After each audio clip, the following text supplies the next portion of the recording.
Oke, kita ketemu lagi. Jadi kemarin itu aku baru nonton salah satu video yang bahas soal Trend dari Kira TV. Sebelumnya aku juga nonton videonya Logically Answered soal Audible, BetterHelp, atau Skillshare. Selain itu, aku juga udah nonton video-video lainnya kayak yang fact check videonya Johnny Harris ataupun yang mengekspos Tai Lopez. Yang gak kalah menarik, ada juga channel Coffeezilla yang isinya ngebongkar banyak scam dari para influencer, YouTuber, dan kawan-kawannya. Terus pertanyaan pentingnya adalah, kenapa konten-konten sekarang banyak jebakan-jebakannya? Jebakan Batman ini macam-macam ya sebenarnya. Di website judul-judul clickbait di artikel itu kan bahkan seolah sudah dianggap wajar. Atau malah ada yang terang-terangan produk scam tapi dibalut jadi artikel. Silakan cek channelnya Computer Clan buat produk-produk scam yang niat banget marketingnya. Atau ada juga yang sebatas pakai trik-trik kayak Vextra Live yang autoplay video yang di-embed buat farming view. Itu tadi soal website. Di YouTube atau platform user-generated content lainnya juga nggak kalah banyak. Baik itu dari yang paling parah kayak jualan atau promosiin produk scam atau produk ilegal, fake guru yang jual kursus-kursus cara cepat kaya, iklan yang disebut atau yang dibungkus review, sampai yang nerima sponsor dari perusahaan-perusahaan yang kualitas produknya nggak jelas atau setidaknya jauh dari yang diiklankan. Kalau ngomong soal faktor mendasar, kenapa jebakan atau bahkan penipuan-penipuan itu bisa terjadi? Menurutku ada 3 penyebab utamanya. Pertama, ya jelas penyebab utamanya ya dari brand atau perusahaan yang jual produk scam, produk ilegal, produk cacat, ya dan kawan-kawannya itu. Atau kalaupun produknya sebenarnya bukan scam dan bukan produk ilegal, orang marketingnya yang terlalu agresif, yang mengandalkan segala cara biar laku di pasar. Kalau yang produknya emang jelas-jelas scam dan ilegal, ya itu sudah jelas ya, nggak perlu dibahas. Cuman yang menarik buat dibahas adalah yang ketiga. Yang orang marketingnya mengandalkan segala cara, yang mungkin sudah frustasi, cuma sebatas kejar target, jalanin perintah bos, atau mungkin alasan-alasan lainnya. Misalnya nih, aku dulu pernah lihat di salah satu preskon, ada pro player e-sport untuk game mobile yang ngasih testimoni buat produk laptop. Ya, menurutku ya, ini anehnya yang sudah kebablasan dan bisa jadi menyesatkan. Kalau dia pro player e-sport untuk game PC, tapi bahas laptop, itu mungkin masih make sense. Tapi kalau dia biasa mainnya di HP, terus bahas laptop atau PC, ya kan nggak nyambung juga. Kalaupun dia pro player di game PC, dan terus tiba-tiba review produk laptop, peripheral, atau jeroan, menurutku sih ya harus kasih disclaimer juga sebenarnya. Kayak misalnya ngomong berapa banyak produk lain yang pernah dia coba. Produk lainnya tadi emang bisa dibandingin atau enggak? Misalnya nih, ada konten kreator soal traveling ya alias jalan-jalan gitu ya. Terus dia dibayar untuk review laptop. Ya mungkin tujuan orang marketingnya buat menyasar ke fans dan komunitas traveling. Tapi ya mungkin influencer itu nggak tahu seberapa besar pengaruh performa prosesor di laptop dari generasi ke generasi. Kalau laptop dia sebelumnya misalnya masih pakai prosesor Intel Core generasi ke-5, terus laptop yang direview sekarang sudah generasi 13, ya jelas banget laptop yang direview sekarang akan berasa jauh lebih kenceng apapun itu brandnya. Menurutku ini berpotensi misleading juga ketika misalnya nih, penonton yang nonton review tadi ternyata sudah pakai laptop yang prosesornya sama-sama Gen 13. Terus dia beli laptop yang direview tadi gara-gara influencernya bilang kenceng banget. Padahal ya kalau laptopnya sama-sama pakai prosesor Gen 13, ya perbedaan performanya tidak akan sedrastis yang dirasain influencer tadi yang sebelumnya pakai Gen 5 terus loncat ke Gen 13. Ngomong-ngomong soal review, ya kapan hari itu aku sebenarnya bahas ini malah sama salah satu orang brand. Kita berdua setuju kalau istilah review itu yang kadang terlalu general atau malah jadi abusive penggunaannya.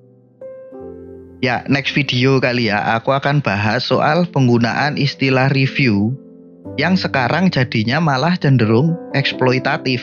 Selain gara-gara faktor perusahaan scam atau orang-orang brandnya, konten jebakan atau malah menyesatkan itu juga terjadi gara-gara media, influencer, KOL, dan kawan-kawannya. Ini faktor mendasar yang kedua. Misalnya pun tadi ada produk-produk scam, produk-produk kripto dan NFT, investasi bodong, MLM dan kawan-kawannya.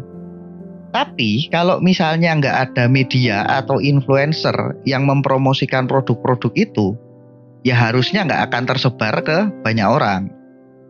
Satu hal yang harus aku lurusin dulu ya sebelum diprotes ya. Peran media, orang-orang media, influencer, dan kawan-kawannya itu sebenarnya nggak bisa disamaratakan juga ya. Sama kayak tadi kan aku bedain ya, perusahaan mana yang memang jual produk ilegal, produk scam, dengan perusahaan mana yang sebenarnya orang marketingnya aja yang terlalu brutal. Orang-orang yang bikin konten dengan jebakan atau yang berpotensi menyesatkan tadi, ya sebenarnya mungkin nggak semuanya punya niat jahat. Kalau yang punya niat jahat atau yang integritasnya nol besar itu, ya ini yang udah jelas tahu produknya scam, produk bermasalah, tapi bodoh amat. Yang penting aku dibayar. Tapi menurutku mungkin lebih banyak yang sebatas ignorant alias bebal. Ya ini emang nggak tahu atau nggak mau tahu, nggak mau riset. Kayak sponsor ini sejarah perusahaannya gimana, produknya bener atau enggak, ya dan segala macam ya. Atau ada juga yang mungkin terpaksa, misalnya ya gimana lagi, wong disuruh bosnya. Atau ya aku harus cari duit dari sini. Itu tadi faktor pertama dan kedua. Faktor ketiga adalah ya penonton atau usernya. Analoginya gini, misalnya penjual dan perusahaan scamnya ada. Terus yang bikin konten atau mempromosikan scam tadi ada juga. Tapi jebakan atau scam-scam tadi tidak akan efektif kalau penonton atau usernya udah pinter-pinter dan kritis. Misalnya, kayaknya ya, MLM itu sudah tidak menjamur kayak dulu. Ya setidaknya dibanding zaman 90-an atau 2000-an awal ya.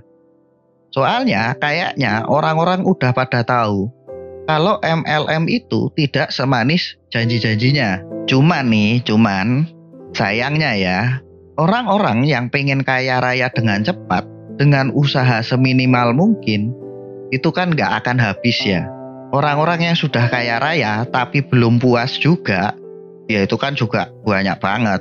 Orang-orang yang gampang dibujuk sama influencer, orang-orang yang males buat riset kemana-mana, atau orang-orang yang ignorant itu juga banyak banget. Jadinya scam, tipu-tipu, konten-konten jebakan atau yang menyesatkan itu ya tidak akan pernah hilang.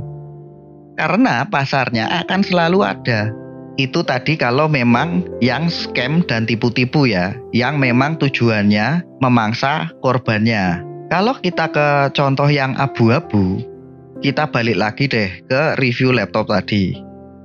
Seberapa banyak sih penonton yang tahu prosesor yang dipakai di laptop dia sekarang itu gen berapa? Seberapa banyak pengguna yang beneran tahu fitur-fitur dari laptop yang dia pakai itu apa aja? Ketidaktahuan penonton ini yang akhirnya bisa jadi menyesatkan dirinya sendiri juga. Ya itu tadi 3 faktor mendasar ya. Ya to be fair nih, scam dan tipu-tipu itu kan sebenarnya dari dulu juga sudah ada. Makanya tadi aku bilang 3 faktor yang mendasar. Tapi sekarang menurutku jadi lebih banyak, lebih parah, dan lebih sulit di-track. Karena jumlah konten dan jumlah pembuat konten yang setiap hari semakin banyak. Kondisi ekonomi juga makin lama makin susah. Harga rumah semakin mahal, ya kan? Dulu ya, kebanyakan keluarga kan cuman bapaknya yang kerja. Itu masih bisa beli rumah di Jakarta. Sekarang suami istri harus kerja. Dan itu pun juga belum tentu bisa beli rumah di Jakarta. Ini yang beneran Jakarta ya, bukan Bekasi, Depok, Tangerang, dan sekitaran Jakarta. Dan bukan apartemen. Harga pendidikan kayak kuliah juga makin mahal.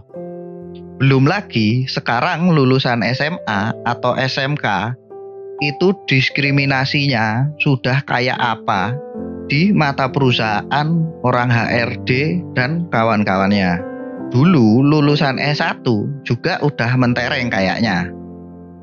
Sekarang minimal lulusan S1 luar negeri atau ya S2 kalau mau dianggap high class. Dengan kondisi ekonomi yang kayak gini, ya mungkin ya lebih banyak juga orang-orang yang jadi terpaksa menurunkan idealisme dan integritasnya. Penutup aja nih sebelum melebar kemana-mana. Kalau ngomong media, influencer, dan konten kreator yang masih idealis dan punya integritas, itu ya sebenarnya sekarang masih banyak juga. Cuman ya kita sebagai penontonnya yang harus lebih kritis, milih-milih.